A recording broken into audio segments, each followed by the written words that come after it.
Hi viewers, welcome to our channel. ప్రస్తుతం మనతో పాటు ఇమ్మంది రామారావు గారు సీనియర్ జర్నలిస్ట్ ఉన్నారు. వారితో ఒకసారి మాట్లాడదాం. సార్ నమస్కారం సార్. నమస్తే బాబు. సార్, యాంకర్ శ్యామల గారు మనం చూసాం ఎలక్షన్ ప్రచారంలో వైసీపీ పార్టీకి సపోర్ట్గా నిలవడం, మన వంగ గీత గారి ప్రచారం క్యాంపెయిన్ చేయడం ఇవన్నీ చూసాం. ఈ నేపథ్యంలో పవన్ కళ్యాణ్ గారి పైన కూడా విమర్శలు చేయడం చూసాం. కౌంటింగ్ ముందు రోజున కూడా పవన్ కళ్యాణ్ గారి పైన విమర్శలు చేశారు సార్. అంటే పవన్ కళ్యాణ్ గారు అరవడం చూశాను, బెదిరిపోవడం చూశాను, కానీ ఎప్పుడు కూడా సహాయం చేయడం నేను చూడలేదు. ఈసారి వంగ గీత గారి గెలుస్తారని చెప్పడం కూడా మనం విన్నాం. అయితే ఇప్పుడు సీన్ రివర్స్ అయిపోయింది. మరి ఎన్నికల రిజల్ట్స్ మనం చూసాం. వైసీపీ ఘోర పరాభవం చూసింది. పవన్ కళ్యాణ్ గారు అల్టిమేట్ విజయం సాధించేశారు. అయితే ఇప్పుడు శ్యామల గారు ఒక వీడియో చేశారు సార్. వీళ్ళకి శుభాకాంక్షలు తెలుపుతూనే నాకు ఎన్నో బెదిరింపు కాల్స్ వస్తున్నాయి, నన్ను చంపేస్తామని బెదిరిస్తున్నారు అని చెప్పేసి అని అంటున్నారు. మరి ఇవి ఎక్కడి నుంచి వస్తున్నాయి? మరి దీనిపైన మీ ఒపీనియన్ ఏంటి సార్? అంటే శ్యామల గారు ఒక ఐరన్ లెగ్, నిర్మోహమాటంగా చెప్పగలం. ఎలాగంటే ఆవిడ దేంట్లో కూడా పరిపూర్ణత లేదు, అర్థమైందా? ఆవిడ ఉన్నదానికంటే ఎక్కువ ఊహించుకుంటుంది ఒకటి. రెండోది, పోనీ యాంకర్గా ఏదైనా నెంబర్ 1, నెంబర్ 2, నెంబర్ 3 పొజిషన్లు ఉందా? ఆ పొజిషన్ లేదు. సమ్వేర్ ఎక్కడో ఉందంతే యాంకరు. సుమగారిలాగా, ఇప్పుడు నెక్స్ట్ శ్రీముఖిలాగా, రష్మిలాగా, లేదా అనసూయలాగా ఎవరి పేరు లేదు కదా ప్రజల్లో. ఆవిడ చూసి 10 ఓట్లు వస్తాయా? వాళ్ళకి బుర్ర లేదో, ఈవిడికి బుర్ర లేదో. అంటే ప్రజల్లోకి వెళ్ళేటప్పుడు ప్రజలు బాగా మోజుతో ఉండాలన్నమాట.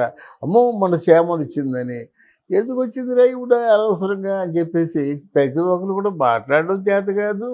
ఆవిడ పెద్ద అట్రాక్షన్ లేదు, ఆవిడకి గ్లామర్ లేదు, ఏమీ లేకంటే వెళ్ళి తగుదులమ్మా అంటూ. అందున ప్రెస్టీజియస్ ఎలక్షన్స్ ఎక్కడ జరుగుతున్నాయి? పిఠాపురంలో ఏదో నామకవాసి ఎలక్షన్ జరుగుతున్నాయి, వెళ్ళాకుంటే అదోలా ఉండేది. అదేమి లేకుండా చావా బ్రతుక అనేటువంటి ఎలక్షన్స్లో ఈవిడ తలపెట్టడం ఎంత బుద్ధి తక్కువ పని. తర్వాత పవన్ కళ్యాణ్ అంటే వీళ్ళందరూ చాలా చిన్నచూపు చూశారు. నేను మొదటి నుంచి చెప్తున్నాను, ఆయన ప్రభంజనం, ఆయన ఎవరు ఆపలేరని చెప్తున్నాను. ఫూల్స్ అంటే ఏమిటి? వెర్రినాగములు. వార్డు మెంబర్గానైనా సరే గెలవలేని వాడికి ఈ రాజకీయాలు ఎందుకు అన్నారు. ఇప్పుడు ఏమంటారు? ప్రధానమంత్రి సైతం ఆయన్ని ఎంతగా అభివర్ణించాడో అందరూ చూశారు. దాని గురించి ప్రత్యేకించి చెప్పుకుందాం, కానీ పార్లమెంటు దద్దరిల్లిపోయింది మాట పవన్ కళ్యాణ్ పేరు వినగానే. అందువల్ల ఆయన్ని చిన్నచూపు చూసిన సంస్కారం, నీ సంస్కారం ఏపాటిది కదా. జనసేన అంటే చిన్న విషయం కాదు, నిర్మోహమాటంగా నిస్వార్థంగా పనిచేసే సేన వాళ్ళు. అలాగే వీర మహిళలు కానీ, జనసేన నాయకులు అంటే ఎవరైనా సరే కార్యకర్తలు కానీ ప్రాణాలు ఇస్తారు. ప్రాణాలు ఇచ్చేవాళ్ళు ఎప్పుడైనా సరే ప్రాణం తీద్దామని చూస్తారు. వాళ్ళు బెదిరింపుకాల్సి వచ్చాయి, క్షమాపణ చెప్పుకో పవన్ కళ్యాణ్కి. ఆ జనసేనకు కూడా క్షమాపణలు చెప్పుకో. మరి ఇంకొక అంబర్ ఫిట్టింగ్ ఎందుకు దండగా? నువ్వు చేసిందే తప్పు. అక్కడ 4 రోజులు నీ తిండి ఖర్చులు దండగా. వాళ్ళు పిలిపించుకోవడం ఫూలిష్ పని. నువ్వైతే తిరిగేగా లింగు మట్టును మొత్తం ప్రపంచం అంతా పిఠాపురంలో తిరిగింది.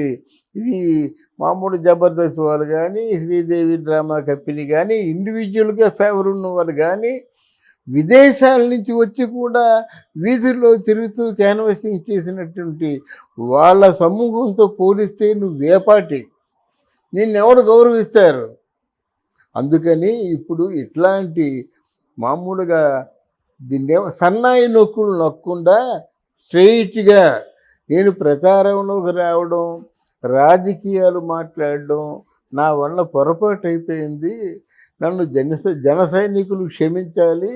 అలాగే పవన్ కళ్యాణ్ గారిని కూడా మీ తాలూకు శక్తిని అంచనా వేయలేక ఫూల్గా మాట్లాడాను, నన్ను మీరు మనస్ఫూర్తిగా క్షమించండి అని చెప్పి వేడుకుంటే తర్వాత ఏమో. ఇప్పుడు పవన్ కళ్యాణ్ మన జగన్మోహన్ రెడ్డి ఏం చెప్పాడు? మా వాళ్ళందరికీ నేనంటే చాలా అభిమానం, వాళ్ళకి బీపీ వచ్చింది, మరి వాళ్ళు నేను ఎలా కంట్రోల్ చేయగలను అని చెప్పాడు. అలాగే జన సైనికులకు కూడా పవన్ కళ్యాణ్ అంటే ప్రాణం, వాళ్ళు బీపీ వచ్చి ఏమైనా చేస్తే నువ్వే బాధ్యురాలివి, ఏం చేస్తావు? ఓ మాట అనేసి ఓ తప్పుడు మాట అనేసిన తర్వాత వాళ్ళు బీపీ వచ్చింది. జరగబోయేది ఆలోచించుకోండి. అప్పుడు అప్పుడు మీకు తెలీదా? ఇలా దారుణంగా విమర్శించినా, దారుణంగా తిట్టినా తగిన శాస్తి ఉంటుందని చెప్పేసి. అనుభవించు. చేసుకున్న వాళ్ళకి చేసుకున్నంత. వన్స్ అగైన్ ఐఎమ్ రిపీటింగ్, ఈ శ్యామల అనేది పెద్ద ఐరన్ లేడీ. సార్ మరి శ్యామల గారు అంటే శుభాకాంక్షలు తెలియజేస్తున్నాయి. మేబీ తను కాస్త డల్‌గా కూడా మాట్లాడడం చూస్తున్నాం సార్ ఆ వీడియోలో. ఇంకా మరి ఈ వీడియో చేసిన తర్వాత కూడా తనకి ఇంకా బెదిరింపు కాల్స్ వస్తాయంటారా? ఇవి ఆగేది ఎప్పుడంటారు సార్? బెదిరింపుకాల్స్ వస్తాయండి. వ్యక్తిగతంగా చాలామంది హర్ట్ అయ్యారు. అసలు నాకే చెప్దాం అనిపించింది. ఇట్లాంటి వాళ్ళ గురించి చెప్పి మన ఛానల్ పరువు ఎందుకని ఊరుకున్నాను కానీ, ఏమిటంటే ఆ మనిషి మనస్తత్వం. ఆవిడ మీద ఎన్నో వాళ్ళ మొగుడు మీద ఎన్నో కేసులు ఉన్నాయి. అంతర్గతంగా మీ లింక్ ఏమిటో అందరికీ తెలుసు. మీ లింక్ ఏమిటంటే ఆవిడెవడో 1 కోటో 2 కోట్లో మోసం చేసినట్టయితే ఆ కేసుల్లోంచి బయటపడతానన్న ఉద్దేశంతోనూ ఎవరో కాంగ్రెస్ నాయకులు పిలిస్తే తగుదునమ్మా అంటూ పరిగెత్తింది. మరి శిక్ష తప్పదు కదా. ఇప్పుడు 2 కోట్లు ప్రజల సొమ్ము దోపిడీ చేశారంటే వాళ్ళకి శిక్ష లేకుండా ఉండమంటారా? 2 కోట్లు సంపాదించాలని నువ్వు ఎంకరేజ్ చేసి ఎన్నాళ్ళు సంపాదిస్తావు? నీకు ఇచ్చే 2-3 వేలకి నువ్వు ఎన్ని రోజుల్లో సంపాదించగలుగుతావు? అది ఆలోచించుకోవాలి. ఆలోచించుకొని అంటే పరిస్థితుల్ని మనం బేరీజ్ వేయలేమండి. ఎప్పుడు ఎలా ఉంటుందో తెలీదు. మరి తెలియకే కదా మరి వైఎస్ఆర్సీపీ వాళ్ళేమో తలలు పగలగొట్టినా, గొంతు కోసేసినా, చేతులు విరగొట్టినా, చేతులు నరికేసినా, నామినేషన్ వేస్తుంటే చేతులు నరికేశారు. మనుషుల్ని కాల్చేస్తున్నా అప్పుడు మీకు తెలీదు ఈ బాధ. నువ్వు మాట ఏదో అన్నారని బాధపడుతున్నావు. వాళ్ళకి ప్రాణాలే పోయినాయి, మండిపోయారు, కాలిపోయారు, పిచ్చిపాడు అనిపించుకున్నారు. మరి ఒక్కసారి వాళ్ళ వైపు కూడా ఆలోచించి నువ్వు కంప్లైంట్ ఇయ్యి. అందువలన అసలు ముఖ్య భూమిక మన పవన్ కళ్యాణ్ వహిస్తాడు. ఆయన పవన్ కళ్యాణ్ ముఖ్య భూమిక వహిస్తాడు కాబట్టే మోదీ వస్తున్నాడు. మోదీ కాదు, దేశంలో ప్రముఖ రాజకీయ నాయకులు అందరూ వస్తున్నారు. అమరావతి చూడండి ఒక్కసారి గగ్గోలు పెట్టేస్తుంది అన్నమాట. మామూలు కాదు. అయితే ఈ ఎలక్షన్లో మాత్రం చెప్పా కదా, hero of this season is only Pawan Kalyan. ఎక్కడ ఎవరు పవన్ కళ్యాణ్ గురించి మాట్లాడినా చప్పట్ల వర్షం కురుస్తుంది. అవును సార్. పవన్ కళ్యాణ్ ఇష్ట ప్రకారంగా మంత్రులు నిర్ణయించాలి. కొంతమందిని నిర్ణయించారు. వాళ్ళు ఏంటంటే జనసేన నుంచి మన వీడియోలు బాగా ఫాలో అవుతున్నారు, అందుకే రెస్పాండ్ అవుతున్నారు. అంటే పవన్ కళ్యాణ్కి హోమ్ ఇవ్వాలి, ఇవన్నీ రెస్పాండ్ అవుతున్నారు. అంటే ఇక్కడ ఏంటంటే మనం చెప్పాము, ఇంకోసారి చెప్తున్నాను. జనసేనలో ఉన్నవాళ్ళు 14 సంవత్సరాలుగా ఉన్నారు. జనసేనకి సేవలు అందించిన వాళ్ళకి, జనసేనకి సహాయపడిన వాళ్ళకి మంత్రివర్గంలో మంచి చోటు ఇవ్వాలి. అవును. అంటే వాళ్ళకి ఇవ్వద్దని కాదు, టీడీపీ ఇచ్చుకోండి. జనసేనలో ఉన్నవారు మాత్రం మంత్రివర్గాన్ని ఇవ్వాలి. ఇది ఎలాగా చిన్న క్లుప్తంగా ఉన్న మంత్రులను పెట్టుకోడు. ఓ 15-20 మన తెలంగాణ లాగా. అక్కడ మన ఆంధ్ర వాళ్ళకి అలవాటు కనీసం 30 మందిని పెడతాడు. మా ముఖ్యమంత్రి అంజయ్ గారు అయితే 60 మంది మంత్రులు పెట్టాడు. అది ఎయిర్ బస్సు మంత్రివర్గం అనేవాళ్ళు.